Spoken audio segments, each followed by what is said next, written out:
tumeshaona hakuna mtu hapa ambaye sio muhanga au mtu ambaye hana matatizo. Bwana Yesu asifiwe sana. Amina. Kwa hiyo diakonia upo kwa ajili ya kusolve matatizo. Upo kwa ajili ya kutatua matatizo. Bwana Yesu asifiwe sana. Amina. Kwa ajili ya kutatua matatizo. Kama ni kutatua matatizo, wewe una matatizo ya kiuchumi, una matatizo ya ndoa, una matatizo ya mtoto wako, una matatizo mbalimbali. Diakonia unakuhusu. Bwana Yesu asifiwe sana. Kwa hiyo nyinyi ambao mmeletwa hapa ni platform nzuri mno kuhakikisha kwamba mnasaidia watu wengine wapate neema ya kusaidika. Ndio kitu kikubwa. Na ndio Mungu anachokitaka kutoka kwetu. Msaidie mtu mwingine. Na Mungu anaenda mbali sana. Unapofanya uinjilishaji ndio unavyosaidia watu wengine. Ndio ambavyo unazaa matunda. Bwana Yesu asifiwe sana. Amina. Kwa kuzaa kwetu matunda ni pale ambapo tuna uwezo wa kuwasaidia watu wengine. Kwa hiyo kwa maana nyingine, udiakonia ni zaidi ya huduma kanisani. Bwana Yesu asifiwe sana. Yaani udiakonia ni zaidi ya huduma kanisani kwa sababu inaenda mbali zaidi. Sasa niulize, katika maisha yetu tunayoishi kikawaida kabisa. Maisha yetu tunayoishi kikawaida kabisa. Je, wewe una mtazamo wa aina gani? Una mtazamo wa kuwa mshindi? Una mtazamo wa kuwa muhanga? Au una mtazamo wa kufeli, wa kushindwa? Wakati huo tukumbuke mtaani tunapoishi kuna wagonjwa wenye HIV tumesema hapo. Kuna wagonjwa wenye pressure. Kuna wagonjwa wenye kisukari. Kuna wagonjwa ambao wana magonjwa ya muda mrefu manake hawajiwezi. Ambapo sasa hawa watu miongoni mwao unakuta wana mtazamo wa kuto kuendelea mbele. Bwana Yesu asifiwe. Amina. Amesema mama kwamba kuna wakati ilifika mtazamo wako ulikuwa umeshuka chini, haelewi afanye nini. Ikiwa una mtazamo wa kuto kujua unapaswa kufanya nini, uweze kufanya kazi ya uinjilishaji kwa maana ya udiakonia. Bwana Yesu asifiwe sana. Amen. Kwa hiyo kumbe manake tunahitaji watu very smart hapa. Tunahitaji watu makini sana ambao wataenda kusaidia hii huduma iende mbele zaidi. Bwana Yesu asifiwe sana. Kwa hiyo inahitaji usikivu mkubwa wa namna ya kutumia haya mnayoyapata hapa ili yaweze kuwasaidia. Vinginevyo hamtafanya. Sasa kinachojengeka ni nini? Ukiwa na mtazamo chanya, unajijenga katika msingi wa kujiamini. Sema kujiamini. Kujiamini. Mtu anayefanya vizuri katika maisha yake ni yule ambaye ana mtazamo ambao uko sawa sawa.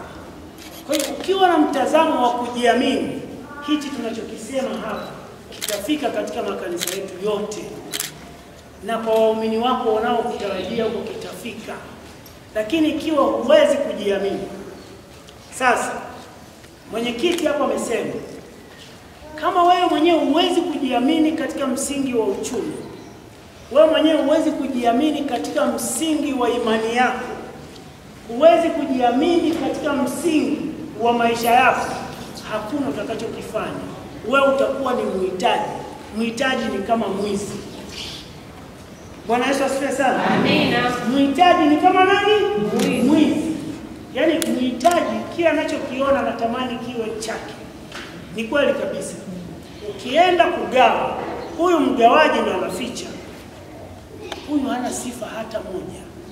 Huyu hawezi kuzaa matunda. Hawezi. Tunataka watu ambao watazaa matunda ndani ya kanisa. Nimewaambia mimi nimefaidika sana semina yangu ya kwanza kuja kwenye diakonia. Yaani nimefurahia sana kwa namna ya platform ya diakonia. Ni njema sana. Yaani ndio kanisa la sasa. Bwana Yesu asifiwe sana. Amen. Ndio kanisa la sasa. Yaani ukubali usikubali ndio kanisa la sasa. Kwa sababu kanisa la sasa sio kusimama kanisani kusubiri watu. Lazima tuende mbele zaidi kuona tunaibua watu wapi. Hakuna aliye salama. Watoto wetu ndio hao wanavuta bangi. Watoto wetu ndio hao wanajiuza. Wababa ndio hao wanakuwa na mitaa. Wakina mama ndio hao wanashindana na wanaume zao. watu makanisani hawaeleweki. Sasa je, kanisa liko salama? Nini kinahitajika? Udiakonia. Kwa hiyo muone, mimi nataka niwafikirishe kidogo, muone ambavyo udiakonia ni njia mojawapo ya kulikomboa kanisa, njia mojawapo kubwa sana ya kulisaidia kanisa. Vinginevyo kanisa haliwezi kwenda, kwa sababu Mungu anasema hajaja kwa wale ambao tayari wako vizuri, ila wale wenye matatizo, si ndio? Wale wenye matatizo ni namna gani tunawasaidia kuwajenga ili waje kujua kweli ya Mungu kanisani. Kwa hiyo issue ya udiakonia sio kumsaidia mtu. Tunachokitaka kwa mtu, tunataka mtu abadilike vitu vinne. Mtu abadilike mtazamo, mtu abadilike fikra, mtu abadilike mawazo, ili huyu mtu awe na thamani. Bwana Yesu asifiwe sana. Amina. Hivi vitu vikibadilika kwa Mkristo, huyu ni Mkristo imara. Mtazamo, fikra, mawazo. Thamani, mtazamo, fikra, mawazo na thamani. Sasa hivi vitu vinne vinakuja vinajenga thamani ya mtu, kwa maana ya utu wa mtu. Utu wa mtu unajengwa na hivyo vitu. Sasa basi, tulio wengi tuna mitazamo ya kushindwa, tuna mitazamo ya kuwa wahanga, tuna mitazamo ya chini, na hakuna mtu aliyefanikiwa ambaye ana mtazamo mzuri. Yaani ukikuta mtu hawezi kufanikiwa, jua kabisa na mtazamo wa kushindwa. Na ukiwa na mtazamo wa kushindwa, huwezi kufaulu hata siku moja. Kwa hiyo kinachoanza kwa binadamu ni mtazamo. Na ndio maana ukisoma Biblia, kitu cha kwanza Mungu kumpa mwanadamu ni kumtengenezea mtazamo. Alisema kwa mfano, yana namuumba mwanadamu kwa mfano na sura kama ya Mungu. Huo ndio mtazamo. Kwa hiyo Mungu anataka mwanadamu Mkristo ambaye atafikiria kama Mungu, atatembea kama Mungu, atakuwa na tabia kama za Mungu, atakuwa na akili kama za Mungu, na atakuwa na mipango kama ya Mungu. Huyu mtu ndio ana mtazamo sahihi. Sasa ni wakati sasa tumefika, tunahitaji uamsho mkubwa sana. Kanisa haliko sawa sawa. Tunahitaji kanisa libadilishe mitazamo. Tuwe na mitazamo mipya ya uamsho, kanisa liwe sasa. Ila sasa kupitia nyie. Kwa hiyo udiakonia sio kazi ndogo. Bora kama uwezi useme hapa. Lakini mimi kwa mtazamo wangu na kwa namna nilivyoona, ni zaidi ya kazi ya uchungaji. Bwana Yesu asifiwe sana. Ni zaidi ya kazi ya uchungaji, ni kitu kikubwa sana.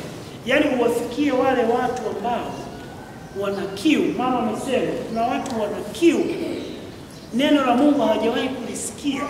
Ni nani wa kuwafikishia? Na mkumbuke miaka ya leo hakuna injili za nje, ni chache sana, ni chache sana. Kwa hiyo kazi ni ya kwenu. Bwana Yesu asifiwe sana. Amina. Kwa hiyo mimi natamani sana kuanzia leo tuwe na mitazamo mipya, tuwe na mitazamo mipya, fikra mpya, mawazo mapya, tutajengeka kuwa na thamani. Na niwaambie siri iliyoko kwenu, ikiwa ukajitengeneza kuwa mtu wa thamani, ikiwa wewe umeshakuwa mtu wa thamani, basi hata mawe yatakusemea uzuri wako, watu wote watakusemea uzuri wako. Ila kujitengeneza kuwa mtu wa thamani ndio magumu sana. Sasa ni namna gani utakuwa mtu wa thamani kwenye kazi yako hiyo ya udiakonia? Moja, tengeneza umuhimu katika kazi yako hiyo ya udiakonia. Tengeneza umuhimu wako. Sasa kutengeneza umuhimu wako, manake lazima uwe na mipango kwenye kazi yako ya udiakonia, si ndio? Ukishakuwa na mipango, uipende hiyo mipango na weka ratiba ya namna ya kufanya hiyo kazi yako. Alafu kichwani ondoa ishu ya kupata fedha. Kazi ya kweli mara nyingi fedha inakuja baadaye. Yaani kazi ndio inaita pesa. Bwana Yesu asifiwe sana. Amina. Unapofanya kazi vizuri kwenye hiyo kazi yako ya udiakonia, sisi tutaanza kukusemea kama wewe unafanya kazi vizuri. Wachungaji wataanza kukusemea. Vile watu wengi wanapoanza kukusema kwa namna unapofanya vizuri, ndio mafanikio yako. Kwa hiyo mafanikio mazuri ya mwanadamu sio kupata pesa, ni namna ambavyo anajitengeneza kuwa mtu wa thamani. Jina lake linakuwa baraka kwa watu wengine. Watu wakisikia jina lake wanabarikiwa. Watu wakisikia jina lake wanahisi huduma. Watu wakimsikia huyu mtu wanafarijika. Hayo ndio mafanikio ya mwanadamu. Nitaomba niishie hapa kwa sababu ni amin. Kwa majina naitwa Chris Mzumbe. Wengi mtakuwa mnisikia nasikika Radio Baraka. Lakini pia kwa wale ambao wako kwenye makundi ya Moravian ya WhatsApp, kuna video zangu nyingi sana ziko. Ndio mimi. Karibuni sana na washukuru sana viongozi.